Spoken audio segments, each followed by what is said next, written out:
Welcome back to This Day in Scottish History. I'm your host, Colin MacDonald. Today, we journey to the town of Lanark on May 3rd, 1297, a date that would ignite one of the most potent symbols of Scottish resistance. It was on this day that William Wallace, a man not yet legend, took his first bold step into the fires of rebellion by slaying the English-appointed Sheriff of Lanark, Sir William de Heselrig. And if you're curious about other fascinating events that happened on this day in history, be sure to check out my blog at bagtownclans.com/thisday. The link will be in the description. To understand the gravity of this moment, we must first recall the suffocating climate of English occupation.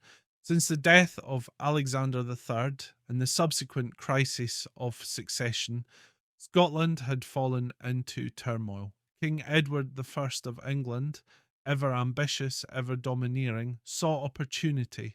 He installed his own authority across Scotland, placing English sheriffs and constables to govern Scottish towns, collect taxes, and enforce his rule.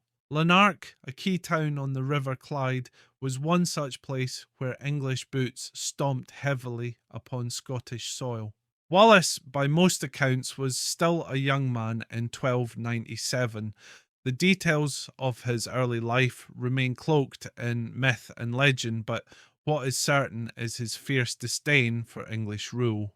Some chroniclers say it was personal tragedy that brought him to the edge. His wife, Marion Braidfute, was reportedly murdered by English soldiers or directly by Heselrig himself after Wallace refused to bow to authority. Whether myth or truth, this tale captured the spirit of a man driven by both personal and national vengeance.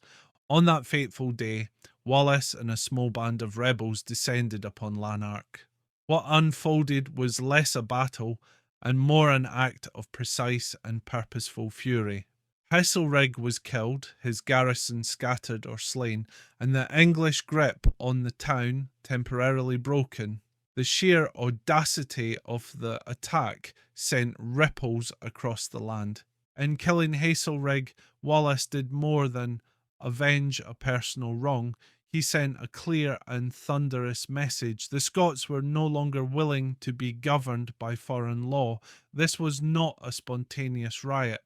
It was a calculated strike, and its symbolism would light the fire of rebellion across southern Scotland. What followed was nothing short of astonishing. Word of Wallace's stand spread like wildfire. Local leaders, peasants, and warriors who had long suffered in silence now saw that resistance was not only possible, but stirringly real. Small uprisings flared in Ayr, Renfrew, and beyond. Wallace, once an outlaw, was now becoming the face of a people's fight. The action at Lanark marked the beginning of what would become Wallace's campaign of resistance. In the months to follow, he would strike at English forces with unrelenting guerrilla tactics, culminating in his most famous victory at the Battle of Stirling Bridge in September 1297.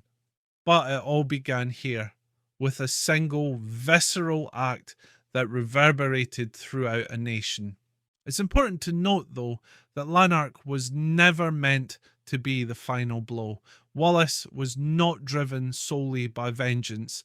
He envisioned a Scotland free from the yoke of tyranny, a Scotland governed by its own laws, its own customs, and its own people. And while his story ends in betrayal and brutal execution, his legacy was immortal.